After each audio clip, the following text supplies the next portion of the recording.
গরমের দুপুর গ্রামের মসজিদের পুরনো টিনের চালের নিচে আজ কিছুটা নীরবতা। শুধু বাইরে বটগাছের পাতা ঝিরঝির শব্দ করছে। মসজিদের ইমাম সাহেব, সবাই যাকে হুজুর বলে চেনে, নাম তার মাওলানা ইয়াসিন। বয়স ৩০-এর কাছাকাছি। চোখে সবসময় শান্ত এক দৃষ্টি, মুখে হালকা দাড়ি, আর কথাবার্তায় এমন কোমলতা যে রাগও যেন লজ্জা পায় তার সামনে এসে। আজ জুম্মার নামাজ শেষ করে তিনি মসজিদের আঙিনায় বসে কোরআনের তাফসির লিখছিলেন। হঠাৎ পাশের গলির দিক থেকে এক মিষ্টি সুরের আওয়াজ ভেসে এলো। আসসালামু আলাইকুম হুজুর। ইয়াসিন মাথা তুলে দেখলেন একজন মহিলা, হালকা নীল বোরখা পরা, হাতে কাপড়ের ব্যাগ, মুখ আংশিক ঢাকা, কিন্তু চোখ, সেই চোখে এক ধরনের অদ্ভুত টান। ওয়ালাইকুম আসসালাম, ইয়াসিন বললেন। আপনি কি কিছু খুঁজছেন? মহিলা লাজুকভাবে উত্তর দিলেন, আমি নতুন এসেছি এ গ্রামে। আমার স্বামী মারা গেছেন ২ বছর আগে। সবাই বলল, যদি কোরআন শেখার ইচ্ছে থাকে তাহলে আপনার কাছে আসতে হবে। ইয়াসিন একটু চুপ করলেন। এতদিন ধরে গ্রামের শিশুদের কোরআন শিখিয়েছেন, কিন্তু কোনো বিধবা মহিলা এসে শেখার কথা বলেনি আগে। তিনি বললেন, জি, অবশ্যই শিখতে পারবেন। আপনি চাইলে বাড়িতে গিয়েও পড়াতে পারি, যদি এখানে আসা আপনার জন্য অসুবিধা হয়। মহিলা ধীরে ধীরে মসজিদের আঙিনায় ঢুকলেন। আমার নাম আসমা খাতুন। সবাই ডাকেন হুজুরনি বলে। হয়তো এটাই ভাগ্য। তিনি হালকা হাসলেন, কিন্তু সেই হাসিতে একরাশ একাকিত্ব লুকিয়েছিল। সেদিন থেকে শুরু হলো তাদের শিক্ষক শিষ্যা সম্পর্ক। বিকেলে ইয়াসিন হুজুর তার পুরনো কিতাব নিয়ে আসমার উঠোনে বসতেন, আর আসমা মন দিয়ে শিখতেন। কিন্তু দিন যত গড়ালো, তাদের কথাবার্তায় এমন কিছু উষ্ণতা তৈরি হতে লাগল যা তারা কেউ মুখে স্বীকার করল না। তবু দুজনের চোখে স্পষ্ট দেখা যেত।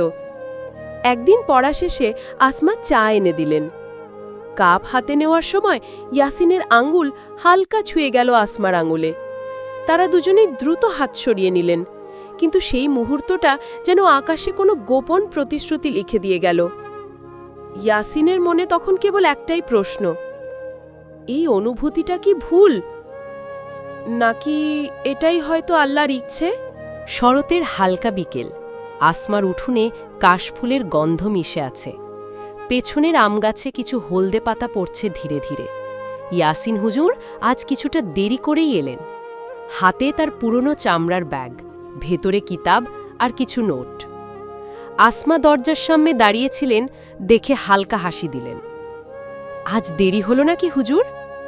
ইয়াসিন চেয়ারে বসে কপালের ঘাম মুছতে মুছতে বললেন, হ্যাঁ, এক অসুস্থ বৃদ্ধকে দেখতে গিয়েছিলাম। ফেরার পথে কিছু ছেলে রাস্তা আটকালো কোরআনের বিষয়ে প্রশ্ন নিয়ে। আসমা চা দিতে দিতে বললেন, আপনি সবসময় সবার জন্য এত কিছু করেন, নিজের জন্য ভাবেন না কখনো? ইয়াসিন চা হাতে নিয়ে আসমার দিকে তাকালেন। তার চোখে এমন এক প্রশংসার দৃষ্টি যা ইয়াসিনের বুকের ভেতর এক অদ্ভুত উষ্ণতা ছড়িয়ে দিল। নিজের জন্য ভাবার মতো মানুষ তো জীবনে খুব কমই এসেছে, তিনি ধীরে বললেন। পড়া শুরু হলো। আজ আসমা শিখলেন সূরা আর রহমানের কিছু আয়াত। যখন তিনি আয়াতের তর্জমা পড়লেন, তোমরা তোমাদের রবের কোন কোন নেয়ামতকে অস্বীকার করবে, ইয়াসিনের মনে এক অদ্ভুত প্রশ্ন জন্ম নিল। আসমা কি আল্লাহর পাঠানো আমার জীবনের এক নিয়ামত? পড়ার মাঝখানে হঠাৎ হালকা বৃষ্টি শুরু হলো। আসমা তাড়াতাড়ি বই সরিয়ে দিলেন যাতে ভিজে না যায়।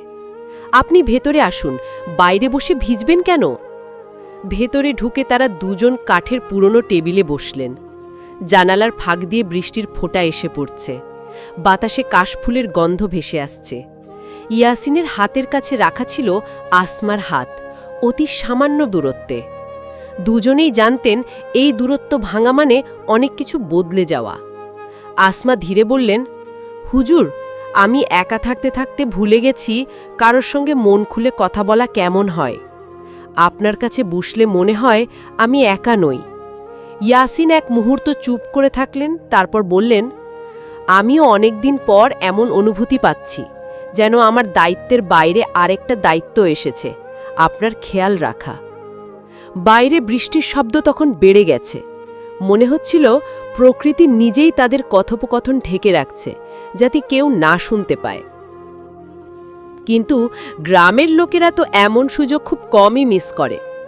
সেদিন পাশের বাড়ির রসন বুড়ি জানালার ফাঁক দিয়ে এই দৃশ্যের খানিকটা দেখে ফেললেন। মুখে কিছু না বললেও মনে মনে ঠিক করে রাখলেন এ খবর শীঘ্রই বাজারে ছড়াবে। সেদিন রাতে ইয়াসিন ঘরে ফিরে দীর্ঘ সময় নামাজে দাঁড়ালেন। তার মনে প্রশ্ন, এই অনুভূতি কি সত্যিই হারাম, নাকি এটা আল্লাহর পক্ষ থেকে নতুন একটা পথের ইশারা? পরের কয়েকদিন গ্রামে অদ্ভুত একটা ফিসফাস শুরু হলো। প্রথমে কারো নাম সরাসরি বলা হচ্ছিল না, কিন্তু ইঙ্গিত এতটাই স্পষ্ট যে বোঝা যাচ্ছিল কথা ঘুরে ফিরে ইয়াসিন হুজুর আর আসমার দিকেই আসছে। বাজারে চায়ের দোকানে বসে এক চাচা আরেক চাচাকে বলছেন, শুনছেন হুজুর নাকি এখন বিধবা মহিলার বাসায় দিয়ে পড়ায়? আরেকজন হাসি মুখে উত্তর দিল, পড়াই তো, বুঝি না, নাকি অন্য কিছু? এই সব কথা ইয়াসিনের কানে সরাসরি না এলেও বাতাসে ভেসে আসা ইঙ্গিতগুলো তিনি বুঝে ফেললেন। একদিন আসরের নামাজ শেষে মসজিদের বাইরে দাঁড়িয়েছিলেন, এমন সময় গ্রামের মাতব্বর হাজী রশিদ কাছে এসে বললেন, হুজুর, আপনি তো আমাদের গ্রামের ইজ্জত, আপনার কাছ থেকে আমরা শুধু দাওয়াতের কথা শুনতে চাই, কিন্তু কিছু লোক এখন অন্য কথা বলছে। ইয়াসিন শান্ত স্বরে জিজ্ঞাসা করলেন, কি কথা? হাজী রশিদ হালকা কাশলেন, আপনি বারবার আসমা খাতুনের বাসায় যাচ্ছেন, এটা নিয়ে অনেকের মুখে কথা উঠেছে, ড্রামে মানুষের মুখ তো বন্ধ করা যায় না। ইয়াসিন এক মুহূর্ত চুপ করে থাকলেন। তিনি জানেন আসমা তার কাছে শুধু একজন শিক্ষার্থী নয়, তার জীবনে এক নতুন আলো, কিন্তু সমাজের চোখে তারা হয়তো কখনো সঠিকভাবে ব্যাখ্যা দিতে পারবেন না। সেদিন সন্ধ্যায় ইয়াসিন পড়াতে গেলেন, কিন্তু আসমা বুঝতে পারলেন তিনি কিছুটা অস্বস্তিতে আছেন। হুজুর, আজ আপনি চুপচাপ কেন? ইয়াসিন ধীরে বললেন, গোটা গ্রাম এখন আমাদের নিয়ে কথা বলছে, আমি চাই না আপনি কোনো কষ্ট পান। আসমা মৃদু হাসলেন, কিন্তু চোখের কোণে জল চিকচিক করল। হুজুর, আমি বিধবা হওয়ার পর থেকেই মানুষ আমার দিকে আঙ্গুল তুলেছে, আপনি যদি সত্যি আমার ভালো চান তাহলে অন্যের কথায় নিজের মন ভাঙবেন না। ইয়াসিন গভীর দৃষ্টিতে তার দিকে তাকালেন। আপনি জানেন, আমি কখনো মিথ্যা সম্পর্ক গড়ি না। যদি কখনো আপনার প্রতি আমার দায়িত্ব বদলে যায়, আমি প্রথমে আল্লাহর কাছে, তারপর আপনার কাছে স্বীকার করব। তারা কিছুক্ষণ চুপ করে বসলেন। বাইরে তখন রাত নামছে, দূরে কোথাও বাঁশবাগানে ঝিঝি পোকা ডাকছে, কিন্তু সেই শান্ত রাতের ভিতরও একটা ঝড় বইছিল, সমাজের সন্দেহ, গুজব আর অদৃশ্য দেয়াল, যা তাদের মাঝে এসে দাঁড়িয়েছে।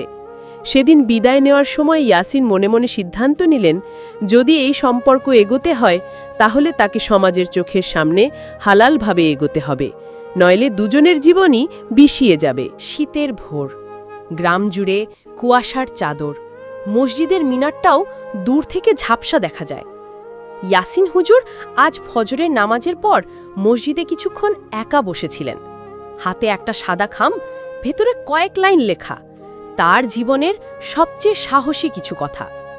সেই চিঠিতে লেখা ছিল, আসমা, আমি আপনার শিক্ষক, তাই আমার কথা সবসময় সীমার ভেতরে থাকা উচিত, কিন্তু গত কয়েক মাসে আমি বুঝেছি আপনার জন্য আমার মনে যে অনুভূতি জন্মেছে তা শুধু দায়িত্বের নয়, আরও গভীর। আমি জানি সমাজ আমাদের নিয়ে সন্দেহ করে, কিন্তু আমি চাই আল্লাহর সামনে হালালভাবে আপনাকে আমার জীবনে চাইতে।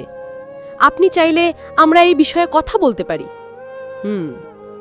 ইয়াসিন চিঠিটা হাতে নিয়ে দ্বিধায় ভুগছিলেন।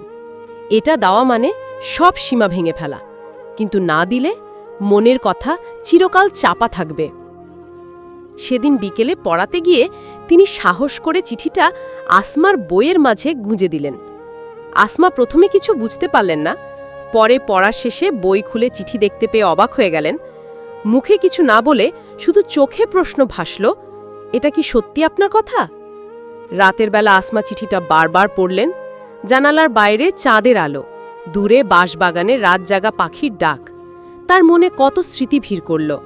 স্বামীর মৃত্যু, একাকিত্ব, সমাজের ঠান্ডা দৃষ্টি, আর এখন হঠাৎ এমন একজন মানুষ যে শুধু তার কষ্ট বোঝে না, বরং তাকে নতুনভাবে বাঁচতে শেখায়। পরদিন আসমা একটা ছোট্ট উত্তর লিখলেন, হুজুর, আপনার সাহসিকতার জন্য আলহামদুলিল্লাহ। আমি জানি আপনি খারাপ উদ্দেশ্যে কিছু বলবেন না, কিন্তু আমার ভয় লাগে সমাজ কি আমাদের মেনে নেবে? যদি আপনার সত্যিই ইচ্ছে থাকে তবে আপনি যা করবেন আমি তাতে রাজি। আসমা। চিঠিটা তিনি সেদিন কুরআনের কপি ফেরত দেওয়ার সময় ভাঁজ হরে ইয়াসিনের ব্যাগে রেখে দিলেন। যখন ইয়াসিন ব্যাগ খুলে উত্তরটা পড়লেন, তার বুকের ভেতর যেন একসাথে ভয় আর আনন্দ ঢেউ খেলল। এখন আর পিছু ফেরার সুযোগ নেই। কিন্তু তারা দুজনেই জানতেন এ সম্পর্কের পরবর্তী ধাপ মানে সরাসরি সমাজের মুখোমুখি দাঁড়ানো। শীত প্রায় শেষের দিকে, বসন্তের হাওয়া বইছে, কিন্তু গ্রামে যেন অন্যরকম এক ঝড় বইছে, গুজবের ঝড়। কারণ একদিন বিকেলে সবকিছু হঠাৎ বদলে গেল। ঘটনাটা ঘটল খুব সাধারণভাবে। ইয়াসিন হুজুর আসমার বাড়িতে পড়াচ্ছিলেন। ঠিক তখনই পাশের বাড়ির রৌশন বুড়ি সঙ্গে দুজন মহিলা গেট দিয়ে ঢুকে পড়লেন। ও আসমা, এই সময় দরজা বন্ধ কেন? ভিতরে হুজুর আছেন নাকি? রৌশন বুড়ি চিৎকার করলেন, যেন গোটা মহল্লা শুনতে পায়।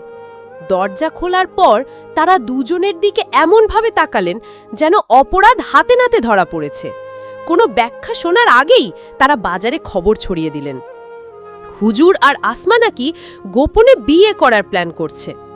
বাজারে সেই খবর ঘুরতে ঘুরতে আরও রং লাগল। শুধু বিয়ে নয়, নাকি মাসের পর মাস গোপনে দেখা করছে। সন্ধ্যার পর হাজী রশিদ ও কয়েকজন মাতব্বর ইয়াসিনকে মসজিদের অফিস রুমে ডাকলেন। হুজুর, আমরা আপনাকে সম্মান করি, কিন্তু আপনি একজন বিধবা মহিলার সঙ্গে একা এত সময় কাটাচ্ছেন, এটা আমাদের গ্রামের জন্য ভালো দৃষ্টান্ত নয়, হাজী রশিদ বললেন। ইয়াসিন শান্তভাবে জবাব দিলেন, আমি তাকে কুরআন শেখাচ্ছিলাম, এর বেশি কিছু নয়। আর যদি সম্পর্ক এগোয় তবে সেটা হালালভাবে হবে। কিন্তু ততক্ষণে সমাজের চোখে তার সাফাই কোনো গুরুত্ব পাচ্ছিল না। পরদিন ইয়াসিন আসমার বাড়িতে গিয়ে বললেন, আসমা, কিছুদিন আমি আসব না। মানুষ এখন আমাদের নিয়ে যা খুশি বলছে, আমি চাই না আপনাকে কেউ কষ্ট দিক। আসমা কাঁপা গলায় বললেন, আপনি না এলে আমার পড়া কি হবে? আমার দিনগুলোই তো ফাঁকা হয়ে যাবে। ইয়াসিন তার দিকে তাকিয়ে বললেন, আমাদের দুজনের জন্যই এটা ভালো। কিছুদিন দূরে থাকলে হয়তো মানুষের মুখ বন্ধ হবে, তারপর আমরা নতুনভাবে শুরু করব। সেদিন তারা দুজনেই চোখের পানি লুকালেন। বিদায়ের মুহূর্তে আসমা শুধু বললেন, হুজুর, আপনি প্রতিশ্রুতি দেন এই দূরত্ব স্থায়ী হবে না। ইয়াসিন মাথা নেড়ে বললেন, ইনশাআল্লাহ। কিন্তু তারা জানতেন কয়েকদিনের জন্য এই বিচ্ছেদ হলেও এর প্রভাব অনেক গভীর হবে, কারণ একে অপরকে ছাড়া তারা এখন নিজের জীবন কল্পনাও করতে পারছিলেন না। 2 মাস কেটে গেছে। এই সময়টা ছিল দীর্ঘ, কষ্টের আর অপেক্ষায় ভরা। ইয়াসিন হুজুর মসজিদের কাজে, দাওয়াতের মাহফিলে ব্যস্ত থেকেছেন। তবুও দিনের শেষে আসমার কথা মনে না পড়ার কোনো উপায় ছিল না। আসমার জন্যও সময় ছিল কঠিন। প্রতিদিন পড়ার বই স্পর্শ করতেন, কিন্তু মনে হতো শব্দগুলো অর্থহীন, কারণ শিক্ষক নেই। গ্রামে গুজব কিছুটা থেমে গেছে। মানুষ নতুন আলোচনার বিষয় খুঁজে পেয়েছে। নতুন চেয়ারম্যান নির্বাচন, বাজারে চালের দাম বৃদ্ধি। এতে করে ইয়াসিন ও আসমার নাম ধীরে ধীরে সরে গেছে মানুষের মুখ থেকে। একদিন বিকেলে ইয়াসিন মসজিদের আঙিনায় বসে তাফসির লিখছিলেন। হঠাৎ দেখলেন গেট দিয়ে আসমা ঢুকছেন, হাতে খেজুর ভর্তি একটি ঝুড়ি। আসসালামু আলাইকুম হুজুর, আসমা ধীরে বললেন। ওয়ালাইকুম আসসালাম। ইয়াসিন কিছুটা বিস্মিত হয়ে বললেন, আপনি এখানে? আসমা হালকা হাসলেন। আজ আমার স্বামীর মৃত্যুর বার্ষিকী, কবর জিয়ারত করতে গিয়েছিলাম, ভাবলাম মসজিদে কিছু খেজুর দিয়ে যাই। কিছুক্ষণ নীরবতা, শুধু পাশের নারকেল গাছের পাতায় বাতাসের শব্দ। তারপর আসমা ধীরে বললেন, হুজুর, আপনার সেই কথা আমি ভুলিনি। যদি এখনও ইচ্ছে থাকে তবে আমি রাজি, তবে শর্ত একটাই, সবকিছু সবার সামনে হালালভাবে হবে। ইয়াসিনের বুকের ভেতর যেন এক বিশাল বোঝা নেমে গেল। তিনি গভীর শ্বাস নিয়ে বললেন, আমি তো এই দিনের জন্যই অপেক্ষা করছিলাম আসমা। পরের শুক্রবার জুম্মার নামাজ শেষে মসজিদের সামনে গ্রামের মাতব্বররা, কজন নিকট আত্মীয় আর কিছু প্রতিবেশী জড়ো হলেন। হাজী রশিদ নিজেই নিকাহ পড়ালেন। ইয়াসিন ও আসমা একে অপরের দিকে তাকালেন, চোখে আনন্দের অশ্রু। নতুন সংসারের শুরুতে অনেক কিছুই সহজ ছিল না। কিছু লোক এখনো পেছনে ফিসফিস করত, কেউ বিদ্রুপ করত, কিন্তু এবার তারা দুজনেই জানতেন তাদের সম্পর্ক আল্লাহর নামে বাঁধা, তাই কাউকে ভয় পাওয়ার কারণ নেই। প্রথম রাতের চাঁদনি জানালার ফাঁক দিয়ে তাদের ঘরে ঢুকল। আসমা ধীরে বললেন, হুজুর, এখন কি আমাকে হুজুরনি বলবেন নাকি অন্য কোনো নাম? ইয়াসিন মৃদু হেসে উত্তর দিলেন, এখন থেকে আপনি শুধু আমার আসমা, বাকিটা আল্লাহর কাছে আমানত।